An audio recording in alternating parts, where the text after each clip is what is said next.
అల్లు అర్జున్ ఇంటి మీద జరిగిన దాడికి గాను ఇప్పుడు సీఎం రేవంత్ రెడ్డి ఒక తాజాగా ట్విట్టర్ పోస్ట్ పెట్టడం జరిగింది. ఏ విధంగా అంటే దాన్ని నేను ఖండిస్తున్నాను. సినీ ప్రముఖుల ఇళ్ల మీద దాడి చేయడం అనేది అసలు కరెక్ట్ కాదు. దాన్ని నేను ఖండిస్తున్నాను. అదేవిధంగా మన రాష్ట్రంలో శాంతి భద్రతలకు ఖచ్చితంగా కఠినమైనటువంటి సెక్యూరిటీ ఉండాలి. అదేవిధంగా పోలీస్ శాఖ కూడా నేను ఆదేశాలు జారీ చేశాను.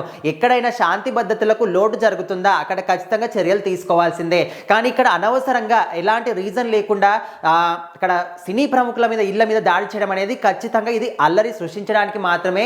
వాళ్ళ మీద కఠిన చర్యలు తీసుకుంటాము, దీన్ని నేను ఖండిస్తున్నాననే విధంగా సీఎం రేవంత్ రెడ్డి మాత్రం ట్విట్టర్లో ఒక పోస్ట్ పెట్టడం జరిగింది. సో చాలా మంది కూడా ఏమనుకుంటున్నారంటే సీఎం రేవంత్ రెడ్డి కక్షపూరితంగా ఈ విధంగా అల్లు అర్జున్ ఇంటి మీద దాడి చేయించాడు, ఆయన ఇదంతా కూడా వెనకాల ఉండి నడిపించాడనే విధంగా కొంతమంది అంటున్నప్పటికీ ఇదంతా కూడా నిజం కాదని కొంతమంది కూడా కొన్ని వర్గాలు కూడా చెప్తున్నాయి. అదేవిధంగా రాజకీయాల పరంగా చూసుకుంటే ముఖ్యంగా ఇదంతా కూడా సీఎం రేవంత్ రెడ్డి చేయించాడు అనే విధంగా కొంతమంది అపోజిషన్లో ఉన్న వాళ్ళు కూడా కేటీఆర్ కావచ్చు, అదేవిధంగా బీజేపీ నాయకులు కూడా కొంతమంది మాట్లాడుతున్నారు. సో మొత్తానికి ఈ యొక్క ఇష్యూని తీసుకొని దీన్ని ఆధారంగా చేసుకొని రాజకీయాల పరంగా కూడా లబ్ధి పొందాలని వాళ్ళు మాత్రం ట్రై చేస్తున్నారు. ఈ విషయాన్ని పురంధేశ్వరి కూడా డైరెక్ట్గా చెప్పడం జరిగింది. సో ఇప్పుడు చూసుకుంటే అల్లు అర్జున్ ఇంటి మీద ఎవరు దాడి చేశారో వాళ్ళు మాత్రం కొంతమంది ఓయూకు సంబంధించినటువంటి విద్యార్థులను కూడా అంటున్నారు. వాళ్ళని ఆల్రెడీ అరెస్ట్ చేయడం జరిగింది, మళ్ళీ బెయిల్ మీద బయటకు కూడా వచ్చారు. సో మొత్తంగా చూసుకుంటే మన రాష్ట్రంలో ముఖ్యంగా సెలబ్రిటీల ఇళ్ల మీద ఈ విధంగా దాడి చేయడం ఇంతవరకు కరెక్ట్ అనే విధంగా ప్రజలు కూడా చాలామంది దీనికి రియాక్ట్ అవుతున్నారు.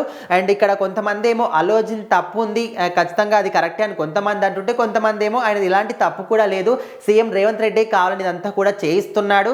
అండ్ ఇంకొంతమంది ఏమంటున్నారంటే కొంతమంది నాన్ ఫ్యాన్స్ ఎవరైతే ఉంటారో అల్లు అర్జున్ అంటే పడని వాళ్ళు, వ్యతిరేకంగా ఉండేవాళ్ళు కావాలని కొంతమంది వాళ్ళని ఉసిగోల్పడానికి ఈ విధంగా చేస్తున్నారని కూడా కొంతమంది అంటున్నారు. సో మొత్తానికైతే అల్లు అర్జున్ ఇంటి మీద దాడికి గాను ఇప్పుడు సీఎం రేవంత్ రెడ్డి చేయించాలంటున్న క్రమంలోనే ఆయన ఈ విధంగా ఒక ట్విట్టర్ పోస్ట్ పెట్టడం ఇప్పుడు సోషల్ మీడియాలో వైరల్గా మారింది.